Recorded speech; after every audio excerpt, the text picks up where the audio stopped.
अरिहन्ताणम् नमो सिद्धाणं नमो आयरियाणम्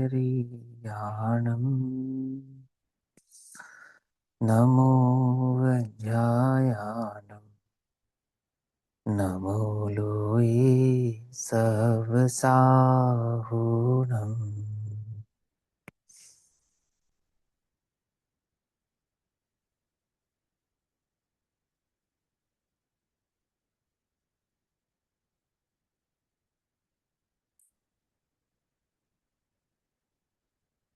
मंगलम भगवान वीरो मंगलम गौतमो गणी मंगलम कुंद कुंदार्त्यो जैन धर्मोस्तु मंगलम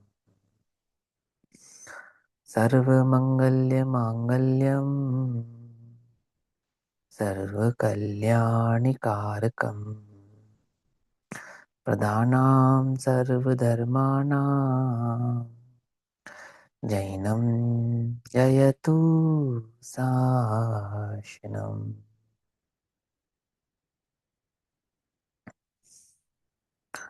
सर्वव्यापीकचिद्रूप स्वरूपाय परात्मने स्वोपलब्धि प्रसिद्धाय ज्ञानानंदात्मने नमः।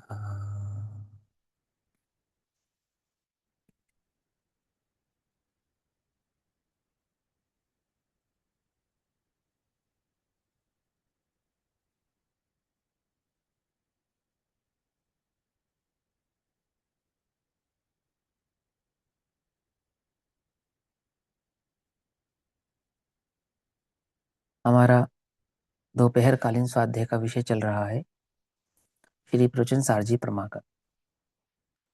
श्री प्रवचन सारजी परमागम का स्वाध्याय हम सभी आचार्य अमृत चंद्र देव द्वारा रचित तत्व प्रदीपिका तथा आचार्य जयसेन देव द्वारा रचित तात्पर्य वृत्ति टीका के आधार से कर रहे हैं। भाव चल रहा है गे तत्व प्रज्ञापन महाधिकार। प्रवचन सारजी का ये दूसरा अधिकार है, इसे सम्यक दर्शन का अधिकार भी कहते हैं। इस गे तत्व प्रज्ञापन महाधिकार के अंतर्गत आने वाला दूसरा लघु अधिकार जिसका नाम है द्रव्य विशेष प्रज्ञापन। इस द्रव्य विशेष प्रज्ञापन स्वरूप के अंतर्गत अब गाथा नंबर 141 की चर्चा हम सभी कर रहे हैं, जिसमें द्रव्य के ऊद प्रत्यय और त्रिक प्रत्यय भावों को समझा रहे हैं। प्रत्यय माने समूह, प्रत्यय माने क्रम, प्रत्यय माने निशान। ये प्रत्यय क्यों समझाते हैं? क्योंकि इन प्रत्ययों के माध्यम से अखंड द्रव्य में खंडन किया जाता है, भेद किया जाता है। द्रव्य कैसा है? द्रव्य अखंड है। कैसा अखंड है? कि अपने द्रव्यत्व, अपने गुणत्व और अपने पर्यायत्व भाव से अखंड है, खंडित नहीं हुआ है। जब द्रव्य गुण पर्याय तीनों मिलते हैं तब द्रव्य त्रिकाली होता है। जब हम द्रव्य को त्रिकाली कहते हैं ना, त्रिकाली कहते हैं ना, आपने सुना है ना त्रिकाली, तो वो पर्याय सहित का द्रव्य त्रिकाली हो और द्रव्य में से पर्याय निकाल दो तो त्रिकाली नहीं हो सकता। आई बात समझ में? तो वो द्रव्य को, द्रव्य में प्रत्यय प्रत्यय प्रत्यय क्यों समझ रहे हैं हमको? कि प्रत्यय के माध्यम से उस द्रव्य में हम क्या कर सकते हैं? अभेद होते हुए भी भेद कर सकते हैं। जैसे गुण भेद करते हैं ना, गुण भेद। तो गुण भेद तो आपको सरल जान पड़ता है। जब से आप स्वाध्याय करना शुरू किया या जब से आप सुन रहे हैं, जितने जीवों को या स्वाध्याय जीवों को आपने सुना है, तो गुण भेद से तो आप चिर परिचित हैं, इसलिए आपको वो इतना मुश्किल नहीं लगता। वो गुणों में जो भेद किया ना, उसको भी प्रत्यय कहते हैं। वो गुण प्रत्यय कहलाता है। समझ में आई बात? एक प्रदेश प्रत्यय होता है और एक पर्याय प्रत्यय होता है। प्रदेश प्रत्यय या गुण प्रत्यय, इसको हम कहते हैं त्रिक प्रत्यय। क्योंकि प्रदेशों की अपेक्षा से तो वस्तु में भेद करने की आवश्यकता बहुत अधिक पड़ती नहीं है, इसलिए हम प्रदेश प्रत्यय की चर्चा ज्यादा नहीं करते हैं।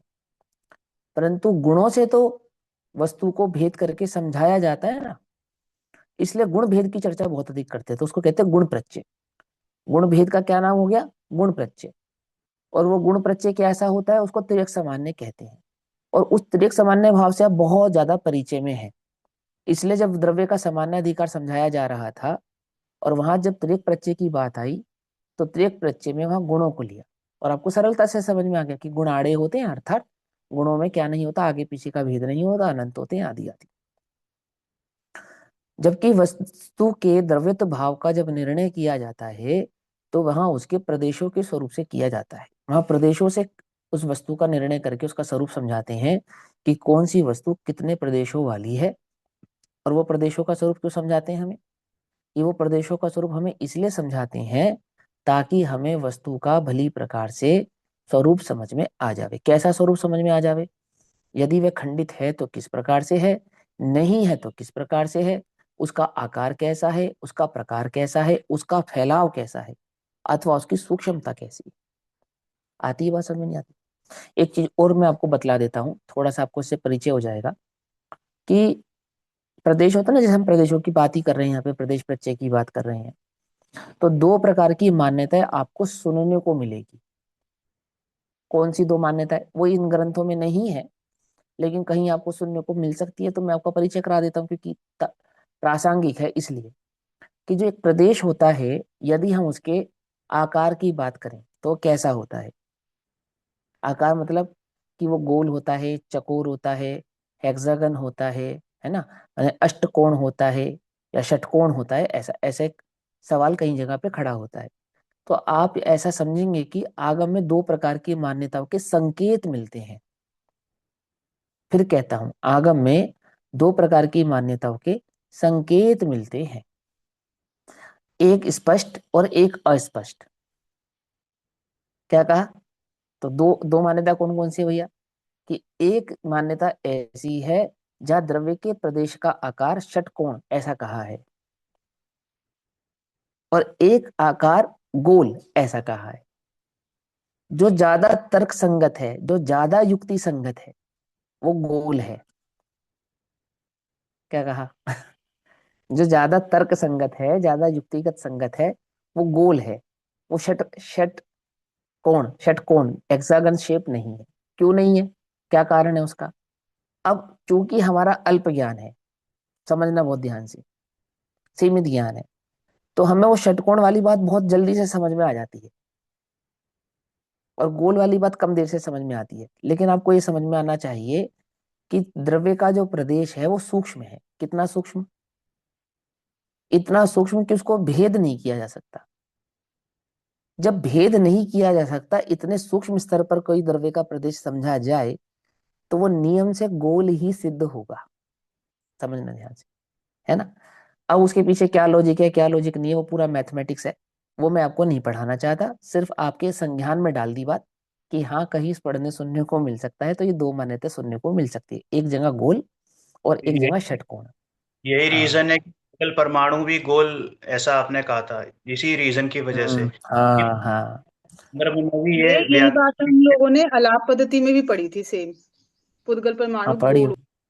उसमें हाँ भी तत्वार सूत्र के मोक्ष शास्त्र में उसको एक जगह प्रिज्म शेप में भी दिया हुआ है, और हाँ एक हाँ, जगह इसमें गोल अलाप भी दिया पद्धति में गया था। लिखा हुआ है, मैंने निकाल लिया, पेज नंबर 29 पे दे हाँ रखा है कि परमाणु गोल होता है। हाँ। अब उसको मैंने आपको क्या बोला, षट आपको कोई ऐसी एक पेज निकाल कर दिखा देगा जिसमें लिखा होगा षटकोण होता है। तो इसलिए दोनों मान्यता समझ लो आप, है ना। शास्त्र में एक जगह दे रखा था वहां पर पुराना, मैं हाँ देखूं। हाँ हाँ। ठीक है, कोई बात नहीं, वो तो जिन्होंने आप लोगों ने पढ़ा है तो बहुत अच्छी बात है, जिन्होंने नहीं पढ़ा उनके संज्ञान में आ जाएगी बात कि षटकोण भी मिलता है, गोल भी मिलता है। जो तर्क संगत है वो गोल ही है। बात जो तर्क संगत है वो गोल है, षटकोण वो तर्क संगत नहीं है। हालांकि सिद्ध किए करना बहुत आसान है, षटकोण को सिद्ध किया जा सकता है, हेक्सागन शेप को सिद्ध कर सकते हैं हम कि सबसे राइट पोजीशन उसकी हेक्सागन होनी चाहिए। लेकिन वो गलत है, भले ही हम सिद्ध कर सकते हैं, क्या कह रहा हूं मैं, भले ही हम उसे सिद्ध कर सकते हैं तो भी वो गलत है। क्यों? क्योंकि हेक्सागन सर्कल, हेक्सागन शेप को सिद्ध करने पर वस्तु इतनी सूक्ष्म नहीं बनेगी कि उसको अविभागी प्रतिच्छेद कह सके। क्या कहा? कुछ बात समझ में? नहीं समझ में? एक रीजन अविभाग और है, प्रतिच्छेद सिद्ध नहीं होगा। जैसे गोल होता है ना, जैसे दो गोल जो जुड़े, अगर हम्म, कल्पना करें तो दो गोल जुड़े हाँ तो और फिर स्पेस होगा, हाँ तो तीसरे में हल्का सा हाँ छेद रह जाएगा, हल्का सा, हाँ जबकि हाँ संपूर्ण में नहीं होगा। तो नहीं वो रहेगा, हाँ ना, हाँ, अब वो पूरा मैथमेटिक्स है, मैंने तभी कहा कि लेकिन वो एक्स ऐसा नहीं है। अब ठीक है ना, क्योंकि तुम गोल को, अब गोल में बीच में स्पेस रखोगे तो बाहर भी स्पेस रहेगा। एक ऐसा गोल बनाओ जिसमें बीच में स्पेस ना हो, तो बाहर स्पेस नहीं रह सकता। क्या समझे? आई वो समझ में? ऐसा एक रीजन है, लेकिन वो छोड़ो, अब वो चर्चा नहीं है, बस इतना है कि आपके ज्ञान में आ गई बात। अब यहाँ आ जाओ, वापस आ जाओ। कहाँ वापस आ जाओ? कि त्रियक सामान्य और ऊर्ध्व सामान्य। तो क्यों कहते हैं हम त्रियक सामान्य और ऊर्ध्व सामान्य, या त्रियक प्रत्यय और ऊर्ध्व प्रत्यय हम क्यों क्यों पढ़ रहे हैं? क्योंकि वस्तु को में भेद किया जाएगा, समझाने के लिए भेद किया जाएगा। ठीक। और भेद करने का नाम प्रत्यय है, समझना ध्यान से। क्रम है ना जिसके अंदर, जहां से वस्तु में कट लगाया जा सके। पकड़ में ही बात, नहीं पकड़ में? जहां से वस्तु को समझने के लिए उसमें क्या किया जा सके, उसको भेदा जा सके। जैसे चक्रव्यूह होता है, अभेद होता है, तो भी उसमें भेदने का कोई ना कोई एक लूप होता है। पकड़ में ही बात? अब वस्तु में ऐसा कोई लूप नहीं है जिसको भेदा जा सके, तो वो लूप हमने क्रिएट किया। कैसे क्रिएट किया? इन प्रत्ययों के माध्यम से क्रिएट किया। पर्यायों से द्रव्य को भेदना, अर्थात द्रव्य में भेद करना। क्यों भेद कर रहे हो आप द्रव्य के अंदर? समझने के लिए। समझ में ही बात? अखंड द्रव्य को, अनंत द्रव्य को समझने के लिए क्या करा हमने? उसमें भेद किया। द्रव्यों से, द्रव्य में प्रदेश की अपेक्षा से भेद करना, गुण की अपेक्षा से भेद करना, और पर्याय की अपेक्षा से भेद करना। अब प्रदेशों की अपेक्षा से तो अभी समझा ना अपने पुरानी गाथाओं में, क्या समझा? कि हम आकाश नामक द्रव्य को अखंड मानते हुए भी प्रदेश की अपेक्षा से उसमें क्या मान सकते हैं? अवयव, यानी कि भेद कर सकते हैं। अवयव ऐसे उसके अंश मान सकते हैं, अंश, अंशी। अध्यात्म की संदर्भों में गुणभेद किया जाता है, जिसमें द्रव्य को कहा जाता है अंश, अंशी, और गुणों को कहा जाता है अंश। प्रमाण के विषय में द्रव्य को कहा जाता है अंशी, प्रदेश को कहा जाता है अंश। और उस वस्तु की सिद्धि करते हैं, वृत्ति की सिद्धि करते हैं, तब द्रव्य हो जाता है अंशी और पर्याय हो जाती है अंश। तो उस पर्याय को अंश जब हम सिद्ध करेंगे, तो इन प्रत्ययों के माध्यम से ही सिद्ध करना बन सकेगा, अन्यथा नहीं बन सकेगा। आपको लॉजिक समझ में आ रहे हैं? मैं रोज आपको एक नई बात बतला रहा हूं, मालूम है? एक ही दिन सारी बताऊंगा तो समझ में नहीं आएगी। जितना कल बताया था उसके आगे आज बता रहा हूं कि इन प्रत्ययों की आवश्यकता क्यों पड़ती है, और क्यों हम उन प्रत्ययों का प्रयोग करते हैं, और यहाँ बताने के पीछे का लॉजिक क्या है। और ये लॉजिक अगर आपको समझ में आए, कौन कौन सा लॉजिक? आज वाला, कल वाला और परसों वाला, ये तीनों बातें अगर आपके ज्ञान में अच्छे से बैठेगी, तो आपको 142, 143 और 144 ये तीन गाथाएं और अच्छे से समझ में आएंगी। समझ में आई बात, नहीं समझ में? भैया एक बार ठीक तीनों लॉजिक ना एक साथ रिपीट कर दो शॉर्ट में। है दीदी, ऐसे थोड़ी, ऐसे तो पूरी क्लास निकल जाएगी। नहीं, आधा मैंने घंटा तो सुन इसी लिया में निकल पीछे वाला गया। भी, पर वो ब्रश हो जाएगा। मैंने पीछे वाला भी सुन लिया, हाँ, पर वो ब्रश हो जाएगा शॉर्ट में। देखो सुनो, देखो हमने क्या समझा? कल हमने प्रत्यय को कैसे समझा था? निशान, क्रम, समूह, ऐसा ही समझा था, नहीं समझा था? तो हमने पहले पर्याय के, उसको ऊर्ध्व क्यों कहा? क्योंकि वो आगे बढ़ता है। समझे? इसको त्रियग् क्यों कहा? क्योंकि वो दाएं बाएं की अपेक्षा से समझा जाता है। मतलब हम प्रदेशों में क्रम क्यों नहीं रखते, या गुणों में क्रम क्यों नहीं रखते? क्योंकि गुणों में क्रम की आवश्यकता नहीं है, प्रदेशों में क्रम की आवश्यकता नहीं है। नीचे से ऊपर गिनो, ऊपर से नीचे गिनो, असंख्यात प्रदेशी ही काउंट होगा, है ना? अनंत गुण तदाद में संबंध होने के कारण, मैंने पहले ज्ञान गुण है फिर दर्शन गुण है, ऐसा कोई भेद ना होने के कारण वो त्रियग है। लेकिन पर्यायों में क्या होगा? कि पिछली पर्याय पिछली ही कहलाएगी, वर्तमान पर्याय वर्तमान ही कहलाएगी, और अगली पर्याय अगली ही कहलाएगी। ऐसा क्रम होने के कारण उस उन पर्याय स्वभाव को ऊर्ध्व प्रत्यय या ऊर्ध्व सामान्य ऐसा कहते हैं। एक लॉजिक ये समझ में? अब दूसरा, कि आपने ये क्रम या ये प्रत्यय क्यों बनाए? तो कहीं पे उन प्रत्ययों को क्रम कहा, कहीं पे उन प्रत्ययों को निशान कहा, कहीं पे उन प्रत्ययों को समूह कहा। तो किस अपेक्षा से समूह कहा? कि जब हम पर्यायों का एक लॉट लेंगे तो वो समूह कहलाएगा। उन्हीं पर्यायों में जब हम निशान लगाएंगे तो क्या कहलाएगा? भेद कहलाएगा। पकड़ में ये बात? और फिर मारीच है और महा सिद्ध है, तो कौन सी पर्याय पहले होगी और कौन सी पर्याय बाद में होगी? कि सिद्ध पर्याय होने के बाद संसार पर्याय नहीं हो सकती। पकड़ में ये बात, नहीं सब पकड़ में? और संसार पर्याय का अभाव करके ही सिद्ध पर्याय हो सकती है। ऐसा क्रम है ना पर्यायों के बीच में, एक क्रम है। वो सारे क्रमिक नियमों को समझाने के लिए ये ऊर्ध्व प्रत्यय आदि भाव हम समझाते हैं। अब प्रत्यय का एक अर्थ क्या होता है? भेद करना। निशान क्यों लगाया हमने? भेद करने के लिए लगाया। तो ये भेद हमने क्यों किया? कि गुण भेद से जैसे वस्तु को समझा जाता है, ऐसे पर्याय भेद से भी वस्तु को समझा जाता है। क्यों? क्योंकि वस्तु वास्तव में तो जैसे गुण से अभेद है, प्रदेश से अभेद है, अपनी पर्याय स्वभाव से भी अभेद ही है। समझ में आई बात? नहीं समझ? आपने द्रव्य को हमेशा कैसा अभेद समझा है? कि गुणों वाला अभेद समझा है, जबकि वो त्रिकाली अखंड है। क्या कहा? जबकि वो कैसा अखंड है? त्रिकाली अखंड है। प्रवाह के साथ अखंड है, प्रवाह के बिना अखंड नहीं है। आ रही बात समझ में? अब वो थोड़ा सा सूक्ष्म है, वो बात अपने को समझ में आनी चाहिए। यदि पर्याय से खंडित हो, पर्याय को भी अखंड ना माने, तो फिर वो त्रिकाली नहीं कहला सकता। पकड़ में ही बात? नहीं पकड़ में? वो त्रिकाली कब कहलाएगा? जब वह अपने पर्याय स्वभाव से भी अखंडित होगा, तब कहलाएगा। और वो पर्याय, अखंड पर्याय स्वभाव में खंड करेंगे प्रत्ययों से। कौन से प्रत्ययों से? ऊर्ध्व प्रत्ययों से। जैसे गुणों से खंडित नहीं होता, अनंत गुणों में भेद किया त्रियक प्रत्यय से। पकड़ में ही बात? उसको कहा गुण भेद। और वही वही का वही नियम पर्यायों पे जब लागू करेंगे तो वो कहलाएगा ऊर्ध्व प्रत्यय। और वो नियम कैसे लागू होता है? जब आप 142-43 गाथाएं पढ़ेंगे तो वहां उस प्रकार के नियम आपको लागू होते हुए दिखाई देंगे। काल द्रव्य की सापेक्षता हमने समझी कि किसी भी द्रव्य की जो पर्याय है वो एक समय की है। तो एक समय की पर्याय हमें कैसे पता कि वो एक समय की है? कि समय नामक पर्याय तो काल नामक द्रव्य की होती है। समय नामक पर्याय किसकी होती है? समय नामक पर्याय काल द्रव्य की होती है। काल द्रव्य की समय नामक पर्याय से अन्य द्रव्य की पर्याय को एक समय की, ऐसा हम मापते हैं। कुछ बात समझ में आया? नहीं आया? है ना? ये इतनी बातें समझ में आ रही है ना? हाँ, बोलो बोलो बोलो। उसी अपेक्षा से मैं पूछ रहा हूँ, प्रश्न है, उसी अपेक्षा से दूसरे द्रव्यों की पर्याय को मतलब वो समय विशिष्ट कहा जाता है। काल द्रव्य की हाँ, एक समय विशेष। है, हाँ हाँ जैसे मतलब तो वो समय विशिष्ट। हाँ। और काल द्रव्य की उस एक समय की पर्याय, मैंने काल द्रव्य की पर्याय का नाम समय है। तो भैया का जो क्वेश्चन, उसका आंसर रिपीट कर देते हैं कि भैया ने जो क्वेश्चन पूछा वो आपको भी समझ में आ जाए। कि काल नामक द्रव्य की पर्याय का नाम समय है। जीव नामक द्रव्य की पर्याय का नाम ज्ञान है। जीव नामक द्रव्य की पर्याय का नाम दर्शन है। जीव नामक द्रव्य की पर्याय का नाम चारित्र है। आकाश नामक द्रव्य की पर्याय का नाम अवगाहन है। पकड़ में आ रही बात? नहीं पकड़ में आ रही?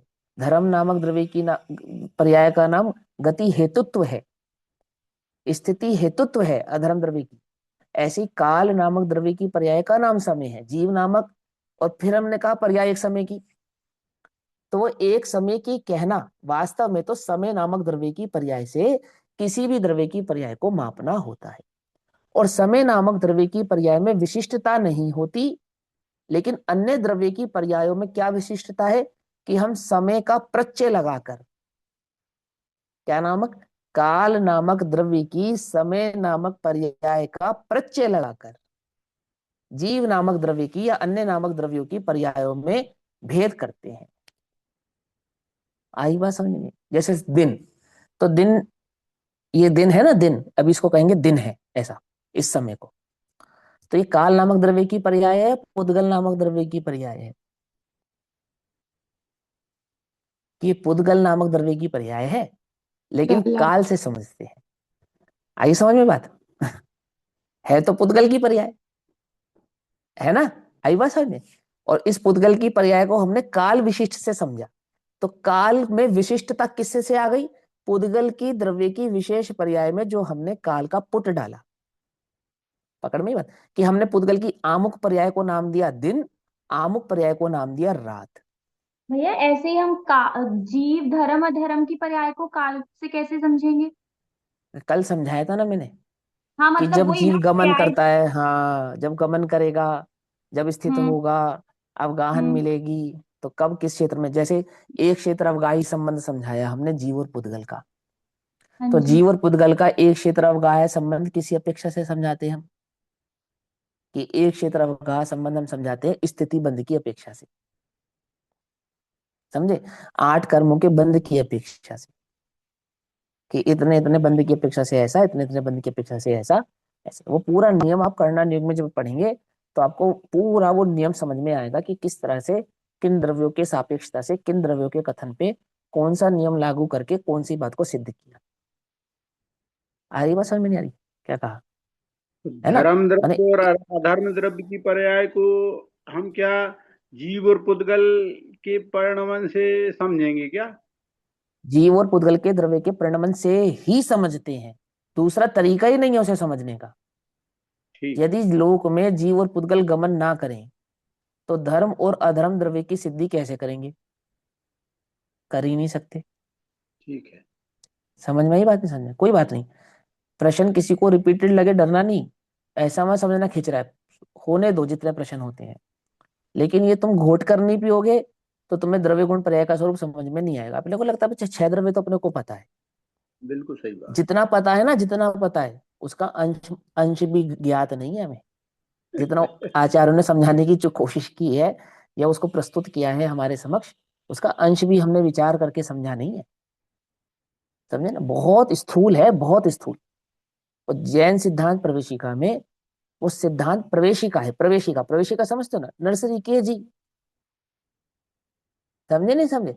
और तुमको अगर हमने जैन सिद्धांत प्रवेशिका पढ़ी तो द्रव्य गुण पर्याय का पूरा स्वरूप हमें समझ में आ गया। पूरा नहीं आया तुम्हें भी उसमें कुछ, वो तो बहुत स्थूल बात है जो तुमने वहां पढ़ी और समझी है।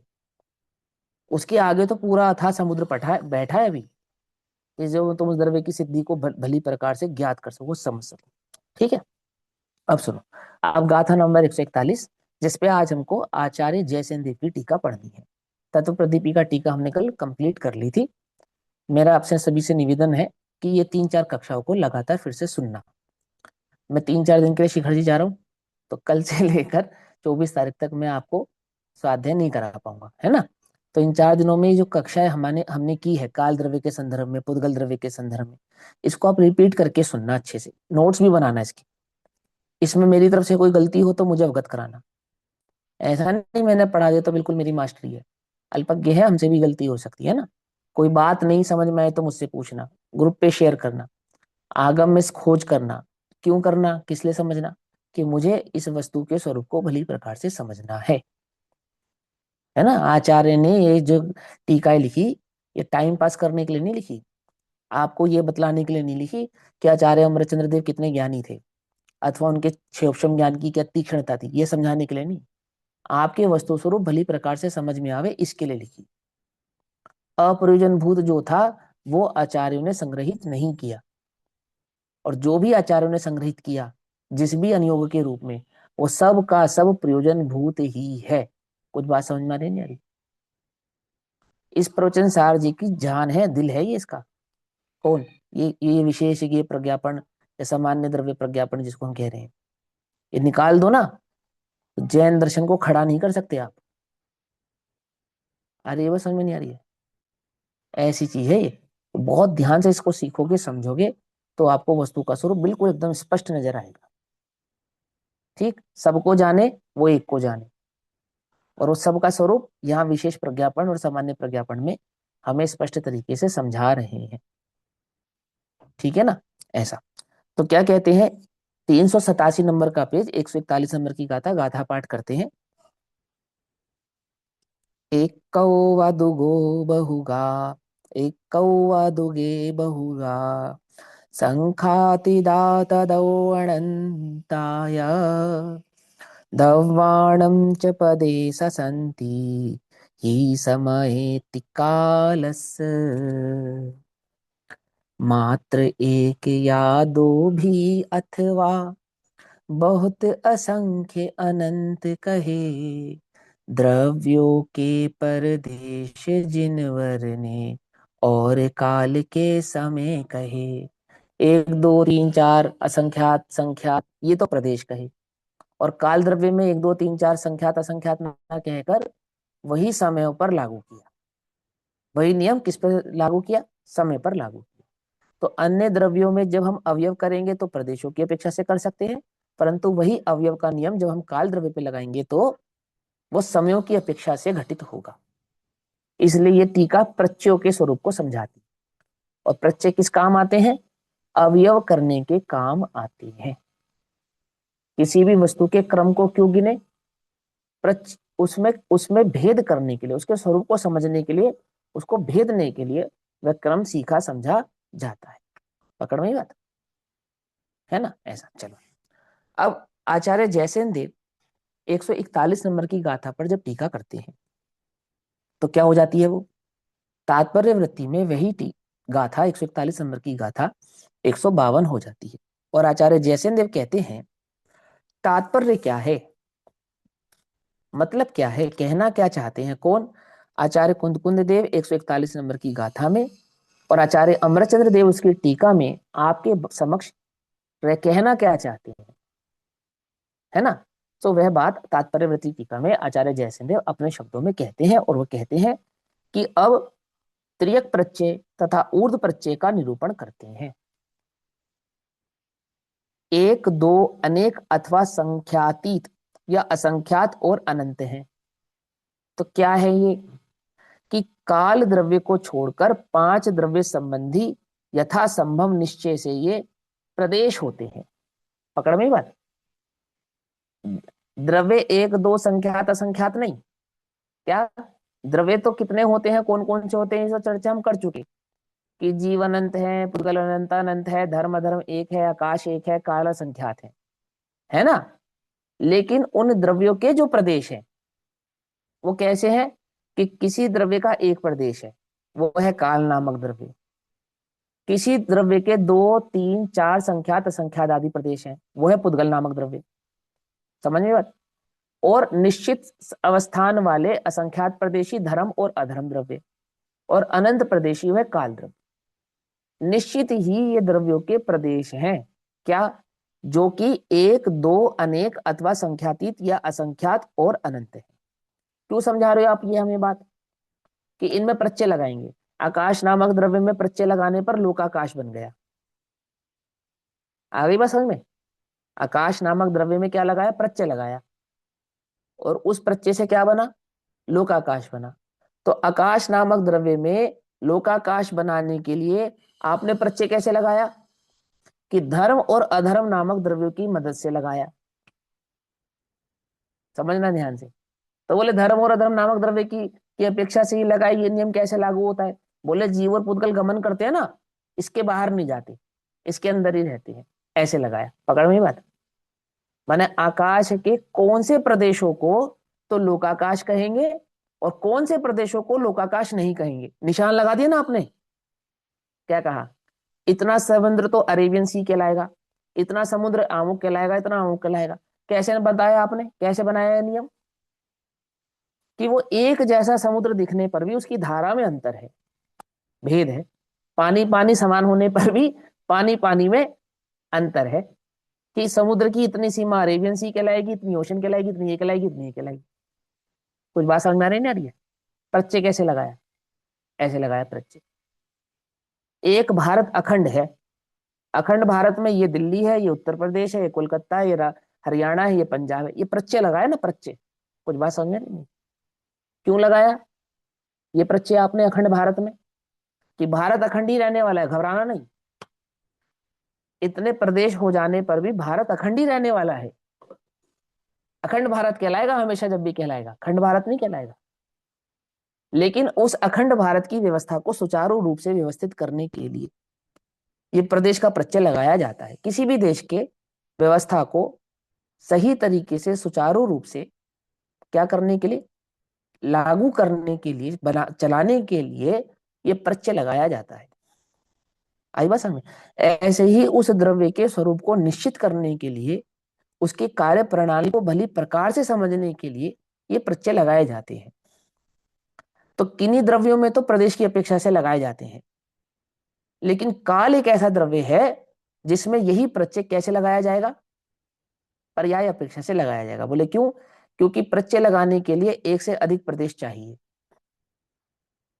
और काल के पास एक से अधिक प्रदेश किसी भी अपेक्षा से नहीं होते। निश्चय से तो होते ही नहीं, व्यवहार से भी नहीं होते। पुद्गल की इन वर्गणाओं को तो हम कह देंगे आहारक, पुद्गल की आमुक वर्गणाओं को तो हम कह देंगे कारमाण, आमुक को कह देंगे तेजस, ऐसा है ना, आमुक को कह देंगे विषुवसोपचय। तो ये सब जो हम प्रत्यय लगाते हैं, ये पुद्गल में स्कंद की अपेक्षा से लगाते हैं। समझ पा रहे हैं नहीं समझ पा रहे बात? लेकिन काल द्रव्य में वो प्रत्यय क्या कैसे लगाएंगे?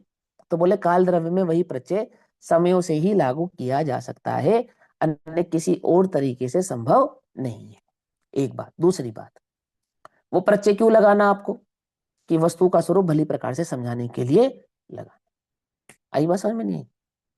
तो उन्होंने क्या कहा, यथासंभव निश्चय से ये प्रदेश होते हैं। ठीक, फिर आगे क्या कहते हैं, और काल द्रव्य के तो पूर्वोक्त संख्या को प्राप्त समय है। काल द्रव्य के पास ये संख्या किस चीज की है? कि प्रदेशों की तो नहीं है। तो काल द्रव्य के पास ये जो संख्याओं का जो आंकड़ा है, कौन कौन सा? एक, दो, अनेक, संख्यात, संख्यातीत, असंख्यात, ये समयों का है। तो काल द्रव्य पे यही नियम, अन्य द्रव्य पे जो नियम प्रदेशों की अपेक्षा से लगाया, काल द्रव्य पे वही नियम समय की अपेक्षा से लगाते हैं। समय क्या है? कि काल द्रव्य की पर्याय का नाम है समय। ठीक, आगे चलते हैं। वह इस प्रकार है, बहुत ध्यान से समझना।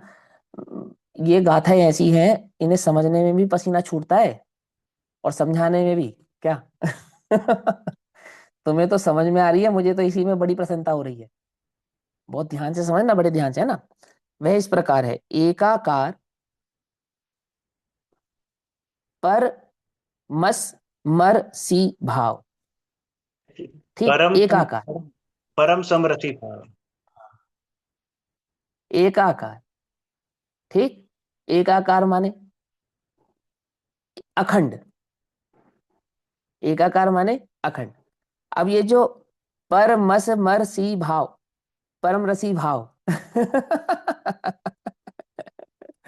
है ना, परम समरसी जो भाव है, ये परम समरसी भाव बीच में कहां से आ गया? प्रदेशों की बात करते करते।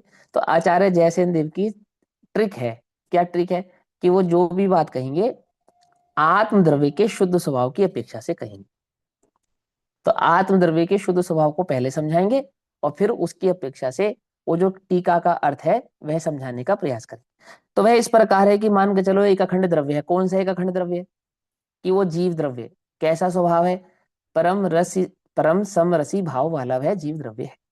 तो एकाकार परम सम रसी भाव रूप परिणमित परमानंद एक लक्षण रूप सुखामृत से परिपूर्ण अवस्था वाले, ठीक, केवल ज्ञान आदि की प्रगटता रूप अनंत गुणों के आधारभूत और लोकाकाश प्रमाण शुद्ध मात्र असंख्यात प्रदेशों का मुक्त आत्मा सिद्ध पदार्थ में जो यह प्रत्यय समूह, समुदाय अथवा राशि है, उसे क्या क्या कहते हैं? समझ में? बोले एक जीव द्रव्य है। कौन सा जीव द्रव्य? जो शुद्ध जीव द्रव्य है। शुद्ध माने वो जो सिद्ध भाव को प्रकट हो चुका है, प्राप्त हो चुका है, उस शुद्ध जीव द्रव्य की बात कर रहे हैं। कैसा है वो शुद्ध जीव द्रव्य? पर्यायों वाला है या बिना पर्यायों वाला है? कि असंख्यात प्रदेशी है, अनंत गुणात्मक है और अपने केवल ज्ञान आदि संपदा से संपन्न है ना, वो एक जीव द्रव्य। हम जब परम शुद्ध जीव द्रव्य की बात कर रहे हैं तो आचार्य जयसेन वो सारी उपमाएं बतला देते हैं जिससे तुम ये कंफ्यूजन क्रिएट ना करो कि ये परम शुद्ध निश्चय वाला जीव है या शुद्ध निश्चय वाला जीव है, ये कौन सा जीव है। पकड़ में मत। शुद्ध दो प्रकार का होता है ना, एक परम शुद्ध निश्चय वाला जीव होता है, वो पर्याय बिना का होता है, और एक शुद्ध निश्चय जीव वाला जीव होता है, वो कैसा होता है? कि वो पर्याय सहित का होता है। कुछ बात समझ में आई? कि कैसी बात करते हो, पर्याय रहित का जीव और पर्याय सहित का जीव? कि हाँ, एक शुद्ध जीव पर्याय रहित का होता है, एक शुद्ध जीव पर्याय सहित का होता है। हम किस शुद्ध जीव की बात कर रहे हैं? जो पर्याय सहित स्वभाव वाला जीव है, अर्थात वो जो सिद्ध भगवान है, उसकी बात कर रहे हैं। ठीक, तो क्या कहते हैं? असंख्यात प्रदेशों का मुक्तात्मा पदार्थ में जो प्रत्यय समूह, समुदाय अथवा जो राशि है, उसे क्या कहते हैं? उसे क्या क्या कहते हैं? तो उस राशि को कहते हैं, असंख्यात प्रदेशों की राशि को त्रियक प्रत्यय, त्रियक सामान्य, विस्तार सामान्य और अक्रम अनेकांत कहते हैं। ये सारे नाम बताए आपको, याद है ना? कल मैंने आपको एक नाम बताया था, क्रम एकांत और अक्रम अनेकांत, है ना, क्रम अनेकांत और अक्रम अनेकांत। तो आचार्य जयसेन देव ने वो सारे नाम बतला दिए कि क्या क्या कहते हैं। उन प्रदेश, जो प्रदेशत भाव है, गुणात्मक भाव है, ऐसे उस जीव को किन किन नामों से क्या कहते हैं? कि वो जो प्रत्यय है, अर्थात जो समूह है, जो समुदाय है, उस जीव द्रव्य में, शुद्ध जीव द्रव्य में, उस राशि को क्या क्या कहते हैं? कि उसे असंख्यात प्रदेशों की राशि को, तो हम किसकी बात कर रहे हैं? गुणों की बात नहीं कर रहे हैं यहाँ पर, क्योंकि गुण तो अनंत होते हैं, जबकि ये नियम गुणों पे भी लागू होता है। जब हमने द्रव्य सामान्य का स्वरूप समझा था तो वहां किस नियम से समझा था? गुणों के नियम से समझा था। अब सुनो, गुणों के नियम से तो अपेक्षित था, वास्तव में तो प्रदेशों का होता है। फिर बोलूं जो विशेष बात है ना, वास्तविक बात है, वो तो प्रदेशों का नियम है ये। क्योंकि प्रत्येक प्रदेश अनंत गुणात्मक है, इसीलिए वो प्रदेशों पर गुणों पे लागू हो गया। आई बात समझ में नहीं? त्रियक सामान्य हमने गुणों को कहा, तो क्यों कहा? गुणों के लिए नहीं है वो, वास्तव में प्रदेशों के लिए है। आ रही है बात समझ में? नहीं आ रही है कि नहीं आ रही है? क्योंकि गुणों में तदाद में संबंध है, प्रदेशों में तदाद में संबंध नहीं है। प्रदेशों के संबंध को कहेंगे अखंड, और गुणों के संबंध को कहेंगे तदाद में। क्या अंतर है दोनों में? अखंड और तदाद में क्या अंतर होता है? गुणों में है? गुणों में अवयव अंश नहीं होगा ना, प्रदेशों में अंश काउंट कर सकते हैं ऐसा। हाँ हाँ, उसका एक और तरीका समझाता हूँ। वैसे तो समझ में आने वाली बात है, ये बतलाने में शब्द नहीं है अपने पास। मान के चलो गंगा नदी है फॉर एग्जाम्पल, ठीक है ना? तो एक नदी बह रही है, नदी, तो उस नदी का जो पानी है, उस नदी का जो पानी है, तो जहां से वो शुरू हुई है और जहां तक वो बहती है, तो शुरुआत और अंत तक का जो पानी है, पानी, उस पानी में एक प्रकार का भेद है। क्या भेद है? कि जो पानी अभी दिल्ली में है वो अभी कहाँ नहीं है? हरिद्वार में नहीं है। हरिद्वार वाला पानी अभी दिल्ली में पहुंचेगा। लेकिन उसी पानी को यदि गुणों की, स्वाद की अपेक्षा से देखें, तो हरिद्वार की गंगा के पानी का स्वाद और दिल्ली की गंगा के पानी का स्वाद समान है। कुछ बात समझ में? स्वाद की धारा तो अखंड है, तदादमय है। कुछ बात समझ में नहीं आ रही? क्या समझाना चाहता हूँ? वस्तु प्रदेशों से अखंड होती है, तदाद में नहीं होती, लेकिन अपने गुण स्वभाव से तदादमय होती है। यानी कि एक प्रदेश में ज्ञान है तो अंतिम प्रदेश में भी ज्ञान है। कौन सा ज्ञान? कि जो पहले प्रदेश में है वही अंतिम प्रदेश में है, वही वही ज्ञान। लेकिन जो पहला प्रदेश है वही अंतिम प्रदेश नहीं है। क्या कहा? कुछ बात समझ में आई नहीं? अंतर समझ में आया? जो पहला प्रदेश है वो अंतिम प्रदेश नहीं है, लेकिन पहले प्रदेश का जो ज्ञान है और अंतिम प्रदेश में जो ज्ञान है वो एक ज्ञान है। पकड़ पा रहे हो बात को, इसकी थोड़ी सूक्ष्मता को? गुणों से वस्तु तदाद में होती है, प्रदेशों से वस्तु अखंड होती है। इसलिए त्रियक सामान्य का जो वास्तविक नियम है वो प्रदेशों का नियम है। लेकिन प्रदेशों के नियम को यदा कदा ही समझना होता है, इसलिए प्रदेशों की मुख्यता से कम और गुणों की मुख्यता से हम इसे अधिक कहते हैं। आदि बात समझ में कि नहीं समझ में आ रही है बात? आदि तो बहुत अच्छे से, फिर सुनना तो तुम्हें समझ में आएगी। नहीं समझ में आए, कोई तर्क उठे तो पूछना मेरे से। देखो यहाँ कहते हैं उस असंख्यात प्रदेशों की राशि को, उस द्रव्य में जो प्रदेश राशि है। असंख्यात क्यों कह रहे हैं? क्योंकि हम जीव द्रव्य की बात कर रहे हैं। जीव द्रव्य के प्रदेश असंख्यात होते हैं, इसकी सिद्धि हम पूर्व गाथाओं में कर चुके हैं। प्रदेशों की उन राशि को क्या क्या कहा जाता है? कि प्रदेशों के उन समूहों को, उन प्रत्ययों को, उन क्रम क्रम भावों को त्रियक प्रत्यय कहा जाता है, त्रियक सामान्य कहा जाता है, विस्तार सामान्य कहा जाता है, और अक्रम अनेकांत भी कहते हैं। अक्रम अनेकांत क्यों कहते हैं इन्हें? नीचे से ऊपर और ऊपर से नीचे गिनने पर एक समान आएंगे, इसलिए अक्रम। माने कहां से शुरू करने पर गिनती कम या ज्यादा हो सकती है? कि ऐसी कोई जगह नहीं है जहां से शुरू करने पर गिनती कम या ज्यादा हो जाए। क्या है वो? प्रदेश है। लेकिन पर्यायों में ऐसा नहीं है। बीती हुई पर्याय आने वाली पर्यायों की अपेक्षा से अनंत गुना कम ही रहेंगी। पकड़ में ही बात? कैसे गिनती? जैसे पर्यायों को पीछे से गिनना शुरू करेंगे तो भविष्य में आने वाली पर्यायों की अपेक्षा से बीती हुई पर्याय हमेशा कम कहलाएंगी। लेकिन प्रदेशों में ऐसा नहीं है। ऊपर से गिनो, नीचे से गिनो, दाएं से गिनो, बाएं से गिनो, कहीं से भी गिनो, वो उतनी ही गिनती आएगी। उनकी गिनती में कम और ज्यादा का भेद नहीं हो सकता। इसलिए क्या हो गए वो? अक्रम हो गए। कुछ बात समझ में या नहीं आई? है ना? ऐसा। अब सुनो। ये समझ में आ रही है बात, नहीं समझ में आ रही है? अब मुझे थोड़ा सा पता है, ऐसा लगता है कि पता नहीं तुम समझ पा रहे हो नहीं समझ पा रहे। हालांकि मुझे तुम्हारी बुद्धि पे डाउट नहीं है, मुझे पता है मुझसे ज्यादा बुद्धिमान हो तुम, ठीक। लेकिन फिर भी थोड़ा लगता है ना कि कहीं गड़बड़ गड़बड़ ना समझ लो। और वह माने वो प्रदेश प्रत्यय जिसकी हम बात कर रहे हैं, प्रदेशों की। और वह प्रदेश प्रत्यय लक्षण तिर्यक प्रत्यय जिस प्रकार मुक्त द्रव्य में कहा गया है, यानी कि जिस प्रकार आत्म द्रव्य के प्रदेशों के स्वरूप को कहा गया है, उसी प्रकार काल द्रव्य को छोड़कर अपनी अपनी प्रदेश संख्या के अनुसार शेष द्रव्यों के वह तिर्यक प्रत्यय होता है। इस प्रकार तिर्यक प्रत्यय की व्याख्या की गई। तो क्या कहा? अब वो तिर्यक प्रत्यय किस किस के होता है? कि बोले जिसमें एक से अधिक प्रदेश होगा जिस भी द्रव्य में, उन सब के वो तिर्यक प्रत्यय का नियम लागू हो जाएगा, क्योंकि काल द्रव्य में किसी भी अपेक्षा से एक से अधिक प्रदेश नहीं होते, है ना।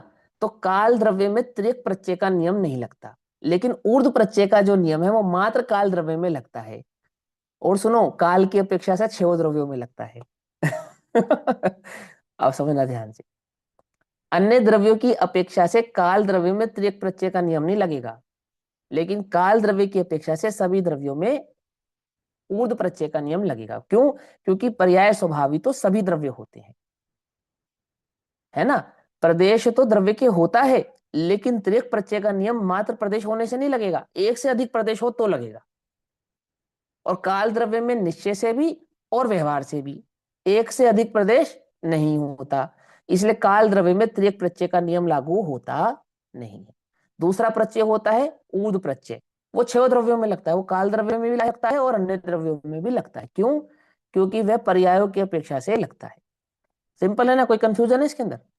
भैया जीव है में ये कोई मुक्तात्म कंफ्यूजन? द्रव्य में ही लिखा है ना, खाली जीव में इसमें लिखा है, जो मतलब ये जो तिर्यक प्रत्यय लगेगा जीव में भी सर मुक्तात्म द्रव्य में लिखा है यहाँ पे। ऐसा नहीं नहीं नहीं नहीं नहीं नहीं, सिर्फ कहाँ लिखा है? जैसे नहीं लिखा हमने उस जीव द्रव्य के बारे में समझाया, जैसे है। उसी प्रकार, सिर्फ थोड़ी लिखा है। सिर्फ कहाँ लिखा है? जरा अच्छा हमें भी पढ़ाओ, हमने तो नहीं पढ़ा सिर्फ। अच्छा, नहीं नहीं, मुझे ऐसा लगा कि जैसे प्रदेश प्रत्यय लक्षण तिर्यक जिस प्रकार मुक्तात्म द्रव्य में कहा है उसी प्रकार। जिस प्रकार लिखा है। हाँ, ऐसा तो नहीं लिखा, सिर्फ नहीं लिखा, जिस प्रकार, अच्छा ऐसा है ना।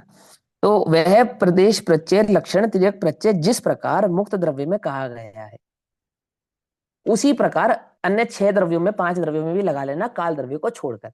तो कितने द्रव्य बचे? 4। जीव का सिद्ध करा, अन्य 4 में स्वीकार कर लेना, 5 हो गए। तो 5 द्रव्यों में तिर्यक प्रत्यय और काल द्रव्य में तिर्यक प्रत्यय नहीं। क्यों नहीं है? क्योंकि प्रत्यय लगाने के लिए प्रदेशों की संख्या चाहिए, और काल के पास प्रदेशों की संख्या एक से अधिक नहीं है। आगे चलते हैं।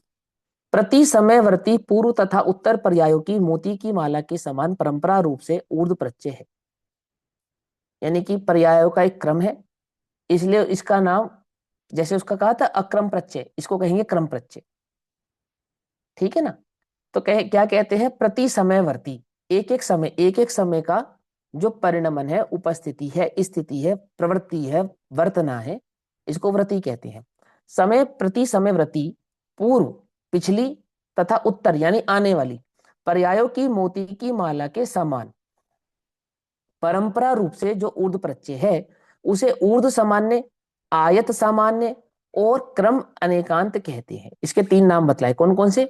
ऊर्ध्व सामान्य कहते हैं इसको, इसको आयत सामान्य कहते हैं, और क्रम अनेकांत कहते हैं, और ऊर्ध्व प्रत्यय भी कहते हैं ना, या ऊर्ध्व प्रत्यय भी कहते हैं, चौथा नाम जोड़ लो। और वह ऊर्ध्व प्रत्यय समस्त द्रव्यों के होता है। तिर्यक प्रत्यय 5 द्रव्यों के होता है, और ऊर्ध्व प्रत्यय समस्त द्रव्यों के होता है। किंतु 5 द्रव्यों संबंधी पूर्व तथा अपर परंपरा रूप, फिर सुनना ध्यान से, ये इस टीका की सबसे इंपॉर्टेंट लाइन, इस गाथा में जो मैं मूल बात और अच्छे से समझ में आनी चाहिए। एक तो प्रत्यय का नियम समझ में आना चाहिए, तो 5 द्रव्यों में प्रत्यय क्यों लगता है, काल में क्यों नहीं लगता, ये समझ में आना चाहिए। और 6 द्रव्यों में इसको पर्याय प्रत्यय भी कह सकते हैं, वो क्यों लगता है? जब उसी प्रत्यय को गुण की अपेक्षा से कहेंगे तो गुण प्रत्यय कहलाएगा, उसी प्रत्यय को प्रदेश की अपेक्षा से कहेंगे तो प्रदेश प्रत्यय कहलाएगा, और उसी प्रत्यय को पर्याय की अपेक्षा से कहेंगे तो पर्याय प्रत्यय भी कहलाएगा, है ना। अब ये नाम इस गाथा में नहीं लिखे, ठीक है ना, इस टीका में नहीं लिखे, ये नाम मैं आपको बतला रहा हूं, तो क्या मैं अपनी बुद्धि से बतला रहा हूं? नहीं, मैं परंपरा से बतला रहा हूं। ठीक है ना? गुण प्रत्यय, प्रदेश प्रत्यय और पर्याय प्रत्यय, ऐसा भी नाम है। प्रत्यय को गुण की अपेक्षा से कहने पर गुण प्रत्यय हो जाता है, प्रत्यय को प्रदेश की अपेक्षा से कहने पर प्रदेश प्रत्यय हो जाता है, और उसी प्रत्यय को पर्याय की अपेक्षा से कहने पर वो पर्याय प्रत्यय ऐसा हो जाता है। ठीक। अब वो क्या कहते हैं? किंतु, इंपॉर्टेंट लाइन, 5 द्रव्यों संबंधी पूर्व तथा अपर परंपरा रूप जो यह ऊर्ध्व प्रत्यय है। कौन कौन से 5 द्रव्य संबंधी? कौन से 5 द्रव्य संबंधी? वो टीका में समझाने काल द्रव्य को छोड़कर। और वो काल द्रव्य को आपने ऊर्ध्व प्रत्यय स्वाभाविक स्वीकार करने पर भी अन्य द्रव्यों के ऊर्ध्व प्रत्यय से अलग क्यों कर दिया? तो वो रीजन भी समझाएंगे। तो रीजन समझाएंगे। काल द्रव्य को आपने तिर्यक प्रत्यय स्वीकार नहीं किया, तो हमें समझ में आता है क्यों नहीं किया। क्यों नहीं किया? क्योंकि उसके पास एक से अधिक प्रदेश नहीं है, इसलिए नहीं किया। तो आपने उसको कौन सा प्रत्यय स्वीकार किया? ऊर्ध्व प्रत्यय तो स्वीकार किया ना, कि हाँ, तो उसका ऊर्ध्व प्रत्यय और अन्य 5 द्रव्यों का ऊर्ध्व प्रत्यय तो समान मानो कम से कम, कि नहीं नहीं नहीं, उसके ऊर्ध्व प्रत्यय स्वभाव और अन्य ऊर्ध्व प्रत्यय के स्वभावों में भी एक अंतर पड़ेगा। बोले क्या अंतर पड़ेगा? देखो सुनो क्या पड़ेगा। किंतु 5 द्रव्यों संबंधी पूर्व तथा अपर परंपरा रूप जो यह ऊर्ध्व प्रत्यय है, उसका अपना अपना द्रव्य उपादान कारण है। यानी कि प्रत्येक द्रव्य का जो पर्याय स्वभाव है, वो प्रत्येक द्रव्य का निजी अपना ही है। समझ में बात? और काल द्रव्य का, कि है तो काल द्रव्य का अपना भी अपना ही, लेकिन काल द्रव्य की उस नियम को अन्य द्रव्यों पर लागू करते हैं, और अन्य द्रव्य के नियम को काल द्रव्य पे लागू नहीं करते हैं। ठीक, क्या समझे? काल द्रव्य की पर्याय को मापने के लिए अन्य द्रव्य की पर्याय नहीं, लेकिन काल द्रव्य के पर्याय स्वभाव से अन्य द्रव्य की पर्याय को मापेंगे। और जब काल द्रव्य की अपेक्षा से अन्य द्रव्य की पर्याय को मापेंगे, तो वो बन जाएगी क्या? विशेष। क्या बन जाएगी वो? विशेष। कैसे? देखो, किंतु काल द्रव्य प्रति समय सहकारी कारण होता है, नैमित्तिक कारण होता है, निमित्त कारण होता है, सहकारी कारण होता है। जो काल का समय की परंपरा रूप ऊर्ध्व प्रत्यय है, उसका काल द्रव्य ही उपादान कारण तथा सहकारी कारण है। काल द्रव्य की पर्याय, तो मैंने काल द्रव्य में जो समय वृत्ति है, वो तो काल द्रव्य की अपनी निजी पर्याय है, लेकिन अन्य द्रव्यों की जो समय वृत्ति है, समय वृत्ति, समय, वो वास्तव में तो काल द्रव्य की पर्याय है, लेकिन हम लागू 5 द्रव्यों पे करते हैं कि इस द्रव्य का इस समय यह परिणमन है। काल द्रव्य का किस समय क्या परिणमन है? कि काल द्रव्य का प्रति समय समय परिणमन है। समझे ना? निरंतर समय परिणमन है। काल में दिन और रात का भेद पुद्गल की अपेक्षा से है, काल की अपेक्षा से नहीं है। काल द्रव्य में काल का भेद अन्य द्रव्य की अपेक्षा से है, काल की अपेक्षा से नहीं है। जैसे आपने कहा भूतकाल, तो किसका भूतकाल? कि काल का भूतकाल, कि काल का भूतकाल क्या होता है? कि काल का भूतकाल काल ही होता है। मेरी बात समझे? काल में भूत भविष्य नहीं होता है। आ रही बात समझ में? नहीं आ रही है? लेकिन अन्य द्रव्य में भूत भविष्य होता है। समझ में? नहीं बात नहीं समझ में? काल में क्या भेद नहीं होता? काल में भूत भविष्य का भेद नहीं होता। और जब हम भूत भैया भविष्य का भेद इसीलिए करते हैं, हाँ हमने उसे समय विशिष्ट बोल दिया। हाँ, इसलिए तो विशिष्ट कहते हैं उसको। तो अन्य में वही बात विशिष्ट कहलाएगी, और काल में वो बात विशिष्ट नहीं कहलाएगी। काल तो काल है, उसमें क्या विशिष्टता? उसमें कोई विशिष्टता नहीं है। लेकिन इतने काल को तो क्या कहेंगे हम? इतने काल, देखो जैसे आपकी इस समय क्या चल रहा है, कि फॉर एग्जाम्पल वो हिंदू का नववर्ष चल रहा है ना, चैत्र वैत्र कुछ क्या कहते हैं उसको, फागुन के बाद जो भी महीना लगता है, मुझे तो याद नहीं आ रहा नाम। तो ये आपने हाँ, कैसे गुड़ी लगाया नियम? पड़वा। हम्म। हाँ गुड़ी, हाँ जो भी पड़वा है, कोई बात नहीं, है ना, कुछ है ना नाम। तो ये नाम कैसे दिया इस काल को? ये नाम आपने कैसे दिया, ये बतलाओ पहले। नहीं मालूम?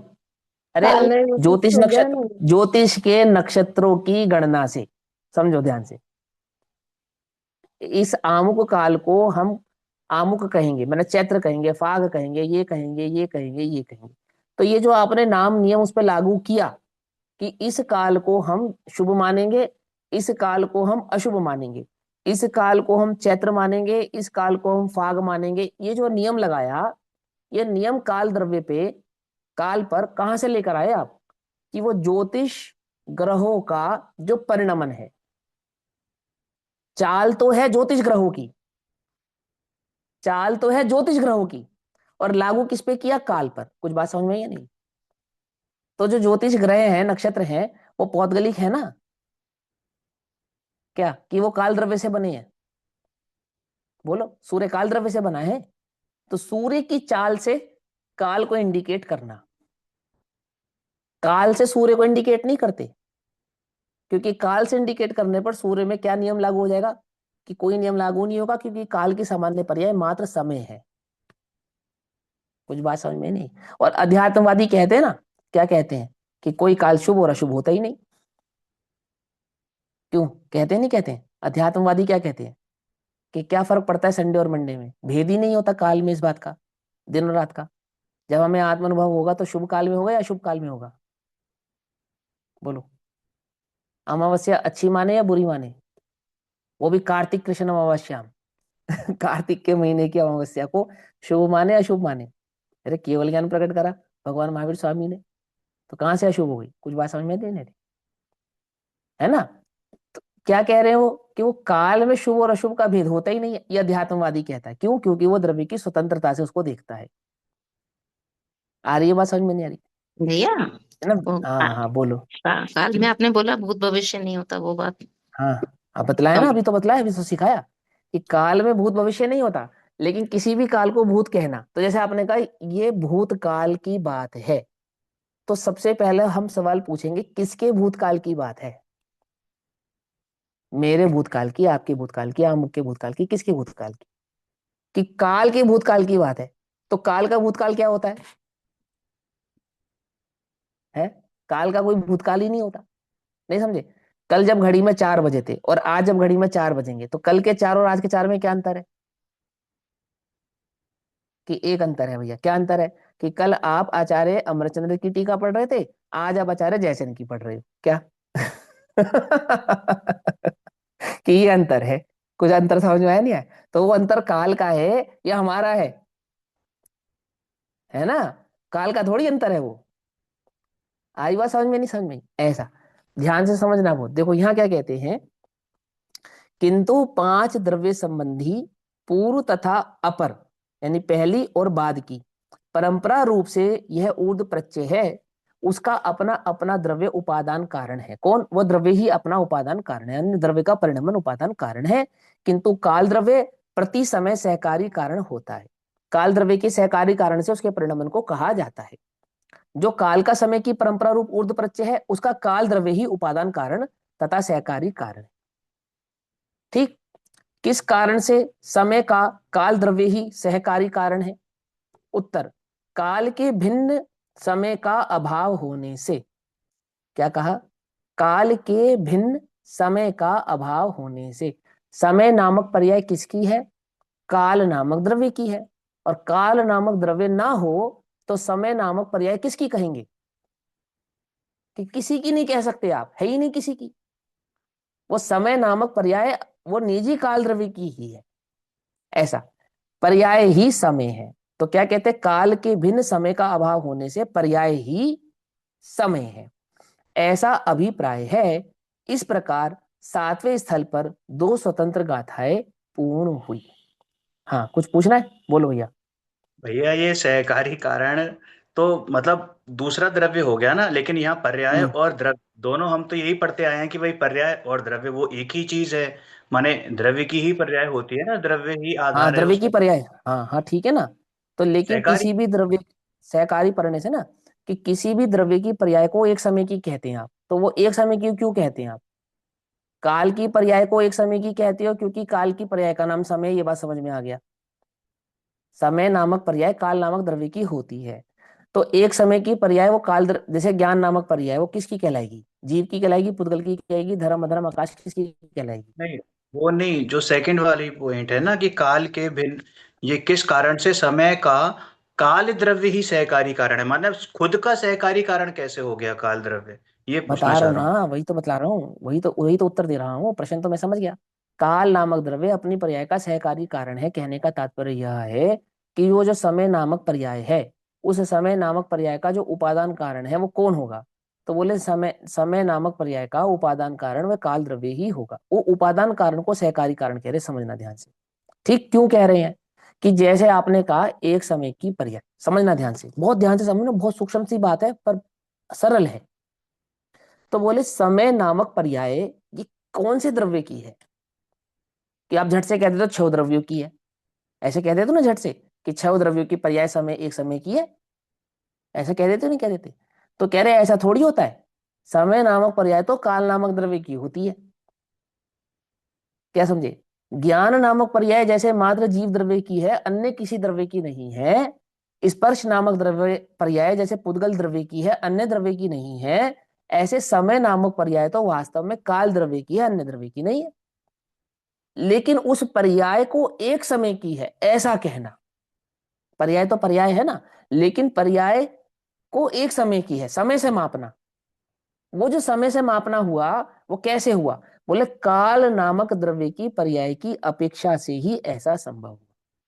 क्योंकि काल एक ऐसा द्रव्य है जो अप्रदेशी होता हुआ भी प्रत्येक द्रव्य के गुणों के पर्यायों में बिल्कुल गहराई से निहित है, एकदम गहराई से।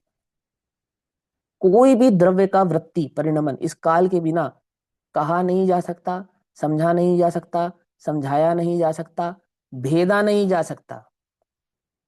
क्या समझे? देखो, जीव द्रव्य में से काल नामक द्रव्य की अपेक्षा को हटा दो, अब ना जीव को तुम मुक्त कर पाओगे और ना मुक्त सिद्ध कर पाओगे, ना उस जीव नामक द्रव्य की संसार अवस्था और ना उस जीव द्रव्य की मुक्त अवस्था, ऐसे दो शुद्धाशुद्ध भेद तुम कभी जीवन में खड़े नहीं कर पाओगे। क्या कहा? कुछ बात समझ में नहीं? अवस्था किसे कहते हैं? कि पर्याय विशेष को कहते हैं। और पर्याय की विशेषता क्या होती है? कि आमुक समय की पर्यायों में आमुक समय की पर्यायों का भेद करना, ये इस पर्याय की विशेषता होती है। पर्याय की अपेक्षा से पर्याय देखने पर कैसी है? जब जीव द्रव्य जीव है और पुद्गल द्रव्य मात्र पुद्गल है, तो पुद्गल और जीव की असमान जाति इस द्रव्य पर्यायों में एक को देव कहते हैं और निश्चित समय तक कहते हैं, फिर उसी द्रव्य को त्रियंच कहते हैं और निश्चित समय तक कहते हैं, और फिर उसी द्रव्य को नारकी कहते हैं, मनुष्य कहते हैं या मुक्त कहते हैं। तो एक निश्चित निश्चित सापेक्षता के साथ कहते हैं ना। वो जो निश्चित सापेक्षता आती है किसी भी द्रव्य में, किसके आधार से आती है? वो सिद्धि कैसे करोगे? वो काल के आधार से आती है। हाँ बोलो। जो आप बोल रहे हैं ये तो अपना हाँ ऊपर वाली लाइन में क्लियर कर ही दिया ना उन्होंने, किंतु हाँ पांच हाँ भी पूर्व हाँ तथा परंपरा परंपरा रूप जो हाँ। ऊर्ध्वता प्रत्यय है उसका अपना अपना द्रव्य उपादान कारण है, किंतु हम्म। काल द्रव्य प्रति समय सहकारी कारण है। ये तो क्लियर हो गया, जीव से लो आप, हाँ उद्गल से लो या किसी हाँ। और द्रव्य से लो, है ना। मेरा प्रश्न है सिर्फ काल द्रव्य के संदर्भ में, जो सबसे लास्ट लाइन जो है ना, सेकंड लास्ट, कि भाई काल खुद का निमित्त कैसे, काल खुद का सहकारी कारण कैसे हो गया? मुझे ये चीज देखो पल्ले भैया, नहीं। अरे तो पल्ले इसलिए नहीं पड़ रही ना, समझो ध्यान से। काल नामक द्रव्य निश्चय काल किसको कहते हैं? वो निश्चय द्रव्य काल किसको द्रव्य कहते हैं? काल द्रव्य काल को, की द्रव्य हाँ पर्याय द्रव्य को। को, हाँ समय समझना ध्यान को से। कहते हैं, समय को नहीं कहते, द्रव्य को कहते हैं। काल द्रव्य को कहते हैं। काल नामक जो निश्चय है, निश्चय काल है, वो काल नामक एक परमाणु, एक अणु कालाणु है। अब वो स्थित है या नहीं है, ये कैसे प्रकट होगा? सहकारी कारणपना अर्थात उसकी एक समय की पर्याय। अब वो यहां हम जहां अटक रहे हैं वो इस शब्द में अटक रहे हैं, सहकारी कारण है तो वो भी उसका उपादान, लेकिन उसको सहकारी कारण कह रहे हैं। समझ रहे नहीं समझ रहे? इनका अटकाव कहां पर है? इस शब्द में अटक रहे हैं, वो सहकारी कारणपना कह रहे हैं, आप उसको उपादान तो नहीं कह रहे हो। अन्य द्रव्यों का तो आपने उपादान कह दिया और काल की पर्याय को सहकारी कारणपना कह दिया। बोले हम काल का परिणमन माने क्या? क्या परिणमन माने काल का? काल का वास्तव में क्या परिणमन माने? बोलो। समय, बस। समझ में बात नहीं? समय, वो समय मात्र के अलावा कोई और पना नहीं है, इसलिए इसको सहकारीकरण पना कह दिया और अन्य द्रव्य में उसे उपादान कह दिया। तो उपादान किस लिए कह दिया? क्योंकि कहते तो हम यही आए हैं ना कि काल के निमित्त से परिणमन, काल के निमित्त से परिणमन, काल के निमित्त से परिणमन, कहते तो हम यही आए हैं ना। तो उसको यहाँ पे क्लेरिफिकेशन किया, क्लेरिफाइड किया कि प्रत्येक द्रव्य का परिणमन स्वकाल अपने अपने से है, काल के द्रव्य से नहीं है। लेकिन काल द्रव्य की पर्याय का वह सहकारी कारणपना कहलाता है। क्यों कहलाता है? उपस्थिति भाव को समझाने के लिए। अब वो सहकारी कारणपना अन्य द्रव्य की अपेक्षा से ही है, अपनी अपेक्षा से नहीं है। काल की समय नामक पर्याय तो उसके उपादान कारण से ही है, और ये अगली गाथा में यही निर्णय कराने वाले हैं। समझे ना, इसी को खोलकर बतलाने वाले हैं कि काल एक द्रव्य है, द्रव्य के बिना पर्याय नहीं होती है, समय नामक पर्याय का अस्तित्व है, तो काल द्रव्य का अस्तित्व है तो ही है, अन्यथा काल नामक पर्याय का अस्तित्व ही जगत में संभव नहीं था। ऐसा पूरा उसका निर्णय कराएंगे। आई बात समझ में नहीं? वो सहकारी कारण पाने की अपेक्षा से आप अटक रहे हो उसके अंदर, है ना। हाँ हाँ बोलो, अब तो समय हुआ। अब भैया 142 नंबर की गाथा, हाँ बताइए बताइए। एक मिनट, जो एक समय की पर्याय कहते हैं वो इसलिए कहते हैं क्योंकि काल एक प्रदेशी है। नहीं नहीं नहीं नहीं नहीं, इसलिए नहीं कहते हैं काल की पर्याय का नाम समय है, सुनना ध्यान से। अब उस पर्याय को एक समय, ऐसा क्यों कहा आपने? कि बोले काल नामक पर्याय को समय कहेंगे, और उस समय में को एक समय कब कहेंगे? कि पुद्गल के गति की अपेक्षा से, कि एक पुद्गल परमाणु को आकाश के एक प्रदेश से सबसे नजदीकी प्रदेश पर गमन करने में जितना समय लगेगा उसे एक समय कहेंगे। समय में एक का भेद कहां से डाला? उसकी हाँ, गति से डाला। गति से, ये ठीक है, एक याद आ गया। हाँ अब ठीक। उसी गति को जोड़ते चले जाओगे तो एक में एक जोड़ोगे तो दो समय, फिर जोड़ोगे तो तीन समय, फिर जोड़ोगे तो चार समय। तो कितनी बार समय जोड़े जा सकते हैं? कि दो से लेकर संख्यात, संख्यात से लेकर असंख्यात, असंख्यात से लेकर अनंत, और अनंत से लेकर अनंत अनंत। तब किसी भी द्रव्य की स्थिति कैसे सिद्ध होगी? अनादि और अनंत। पकड़ में बात? हाँ कैसे जी, हाँ सिद्ध जी, होगी उसकी स्थिति? तो ऐसे उसकी आगे। सिद्धि करेंगे। इकाई गिनना सिखाई थी ना, कैसे इकाई गिनते हैं, कहाँ से होती है, सबसे नंबर छोटा नंबर कौन सा होता है, ऐसा ऐसा ऐसा सारा ठीक ऐसा। अब 390 नंबर का पेज, 142 नंबर की गाथा, गाथा की हेडिंग पढ़ लेते हैं। अब काल पदार्थ का ऊर्ध्व प्रत्यय निरअनव्य है, इस बात का खंडन करते हैं। काल नामक पदार्थ का जो ऊर्ध्व प्रत्यय है वो कैसा है? निरअनव्य है। निरअनव्य है मतलब एक समय में के और अधिक भेद नहीं होते, एक समय से छोटा कोई काल नहीं होता, एक समय से छोटी काल की कोई अन्य अवयव भाव नहीं होता। जैसे प्रदेशों में सबसे छोटापना सिद्ध किया था ना, ऐसे काल में निरवयपना उसकी समय की पर्याय की अपेक्षा से सबसे छोटापना सिद्ध करेंगे। प्रदेशों में कहा था ना कि प्रदेशों के अवयव नहीं होते, तो आकाश द्रव्य से समझाया था कि एक आकाश द्रव्य में अनंत पुद्गल परमाणु समाहित होते हैं, तो एक बटा अनंत होना चाहिए। तो कहते हैं कि नहीं, एक बटा अनंत नहीं होगा, वो एक ही रहेगा। वो होता है उसकी अवगाहन देने की सामर्थ्य शक्ति ही ऐसी है। अब यही बात यहां समझाते हैं। एक समय में ही यदि होते हैं उत्पत्ति और विनाश, एक समय में होते नहीं होते हैं, इधर मत देखो, है ना, सीख कर आए थे ना। तो इससे तो काल के तीन अवयव हो गए, एक उत्पत्ति का अवयव, एक स्थिति का अवयव, और एक विनाश का अवयव। हो गया नहीं हो गया? तीन अवयव नहीं हो गए ना। नहीं, तो अरे सुनो, एक अभी ही नहीं समय। मत करो, अभी नहीं मत करो वो, क्योंकि यहाँ ये सिद्ध करेंगे कि वो तीन समयों को एक समय में घटित करते हैं समझो ध्यान से। अभी नहीं नहीं मत करो, जितना तुमने सीखा है उससे आगे की बात है। अभी सीख लिया ना तुमने कि एक समय में क्या होता है, एक समय में उत्पत्ति भी होती है, विनाश भी होता है, और ध्रुवता भी होती है। सीखा ना? कि हाँ सीखा। लेकिन कैसे होता है?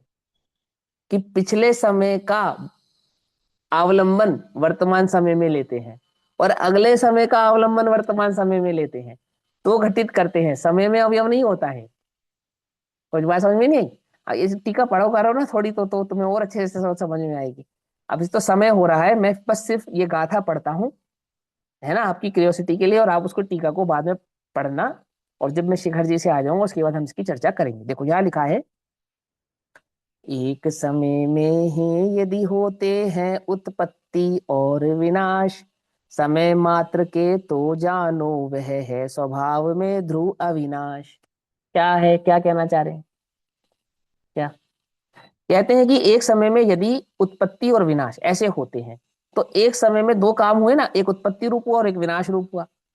ऐसे दो काम हुए नहीं हुए? कि हाँ दो काम तो हुए। तो बोले एक समय के दो अवयव हो गए, यानी दो भेद हो गए, एक उत्पत्ति का काल और एक विनाश का काल। तो एक समय के दो टुकड़े हो गए। और ऐसा होता है जब हम चर्चा करते हैं तो कभी कभी एक समय के 12 टुकड़े भी कर देते हैं। कैसे? षटगुणी हानि वृद्धि में 6 हानि के और 6 वृद्धि के, ऐसे कर देते नहीं कर देते? ऐसा नहीं होता है, क्या समझे? तो क्यों नहीं होता है? तो बोलते हैं समय मात्र के तो जानो। क्या जानो समय मात्र के? वह स्वभाव में ध्रुव अविनाश, माने वो जो काल नामक द्रव्य है और काल नामक द्रव्य का जो वर्तमान भाव है, वर्तमान भाव की जो उत्पत्ति भाव है ना, यानी एक समय की जो पर्याय है, वो कैसी है? वो उत्पत्ति स्वरूप है, ना स्थिति स्वरूप है। ना वो उत्पत्ति स्वरूप है ना वो विनाश स्वरूप है। अब वो स्थिति स्वरूप है, उत्पत्ति स्वरूप और विनाश स्वरूप नहीं है, क्या मतलब है इसका? हम टीका पढ़ेंगे तब आपको बात समझ में आएगी। तब तक के लिए सभी को जय जिनेन्द्र। ओम नमः सिद्धेभ्यः। जय जिनेन्द्र।